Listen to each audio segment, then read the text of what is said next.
Good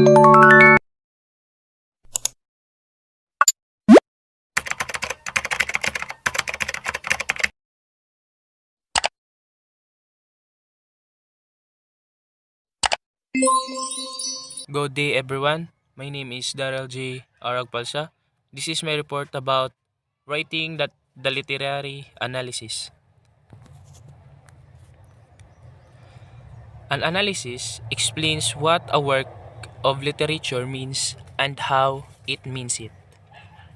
How is a literary analysis an argument? When writing a literary analysis, you will focus on specific attributes of the text.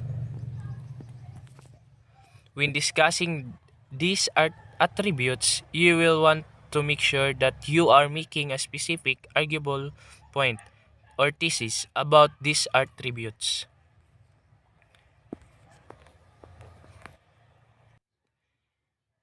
You will defend this point with reasons and evidence drawn from the text, much like a lawyer. How to analyze a story, essential elements of the story, structure of the story, rhetorical elements, meaning of the story. How to analyze a story, meaning of the story, interpretation, identify the themes, and how the author announced it. Explain how the story elements contribute to to the theme. Identified contextual elements, allusion, symbols, other device. The point beyond the story to the authors, like experience, history, or to other writings. How to analyze a story. Essential elements of the story. Theme. Main idea, what the work adds up to. Plot. Relationship and patterns of events. Characters. People the author creates, including the narrator of a story or the speaker of poem. Setting. When and where the action happens. Point of view. Perspective and attitude of the narrator or speaker.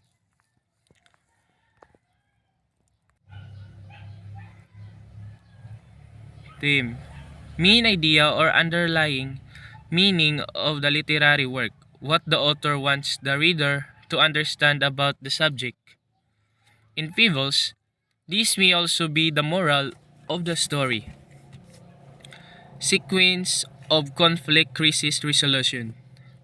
All stories, literary essays, biographies, and plays have beginning and a middle and end.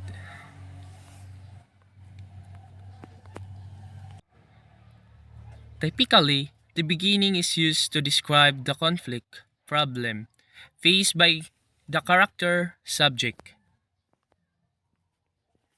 The middle is used to describe the climax or crisis reached by the character subject. The end is used to resolve the conflict problem and establish a theme. Climax, conflict and tension reach a peak, and character realize their mistake and etc. Rising action. Rising action is conflict and suspense built through a series of events. Falling action. Falling action, conflict gets worked out and tensions leans. Listen. Exposition. Exposition is a character's setting and conflict are introduced. Resolution. Resolution is conflict is resolved and themes are established. Types of conflict. Person versus conflict. Events typically focus on difference involves in values, experience, and attitudes. Person versus society conflict. The person is fighting and even an issue, a philosophy, or a cultural reality that is unfair. Person versus nature conflict. The character is often alone, dealing with nature in extreme circumstance. Person versus fate, supernatural conflict. The text is characterized by a person contending with an omnipresent issue or idea. Person versus self conflict. The person is conflicted with childhood memories, unpleasant experience or issues with stress and decision making.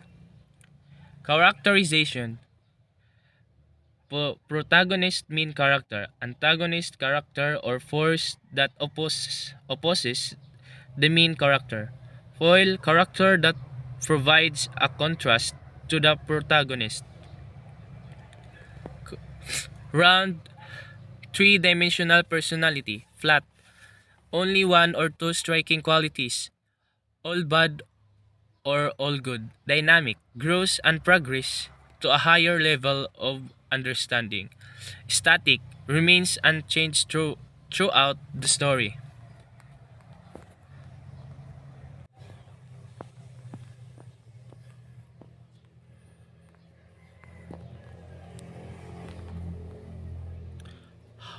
Character, how he she acts feels, how other feel about him here, what he she looks like, what he she says. Characterization, a character's action, a character choice, a character speech pattern, a character throughout and feelings. A character comments a character's physical appearance and name. Other characters throughout and feelings about the character. Other character throughout and feelings about the character. Other character actions toward the character. Setting, time, period, geographical location, historical and cultural context, social, political, spiritual. Instrumental in establishing mood, may symbolize the emotional state of characters. Impact on characters, motivation and option. Point of view. First person. Narrator is a character within the story, reveals own thoughts and feelings, but not those of the other. Third person.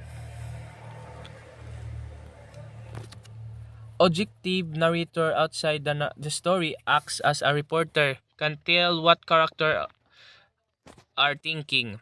Limited. Narrator outside the story but can see the mind of one of the characters. Omniscient. Scient. Scient. Omniscient. Narrator is all a knowing outsider who can enter the mind of more than one character. How to analyze a story.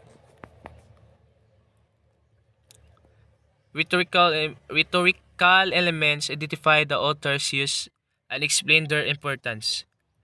Foreshadowing, use of hints or clues to suggest events that will occur later in the story. Build suspense means of making the narrative more. Tone. Author's attitude stated or implied toward the subject. Reveal through word choice and details. Rhetorical elements. Mood. Climate of feeling in a literary work. Choice of setting, objects, details, image, words.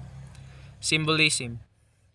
Person, place, object, which stand for larger and more abstract ideas.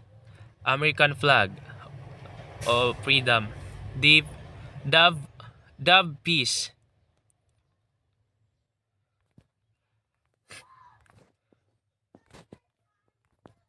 Rhetorical elements.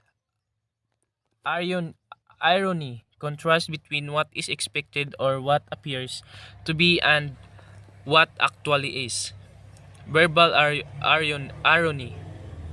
Contrast between what is said and what is actual meant. Irony of situation, an event that is the opposite of what is expected, intended. Dramatic irony. Audience or the reader knows more than the characters knows. Rhetorical elements.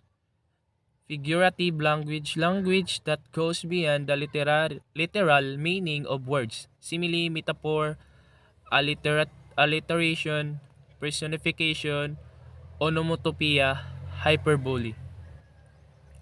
Introduction. A literary analysis is a paper that gives a deep and illuminating explanation of a literary work. It is a critical interpretation.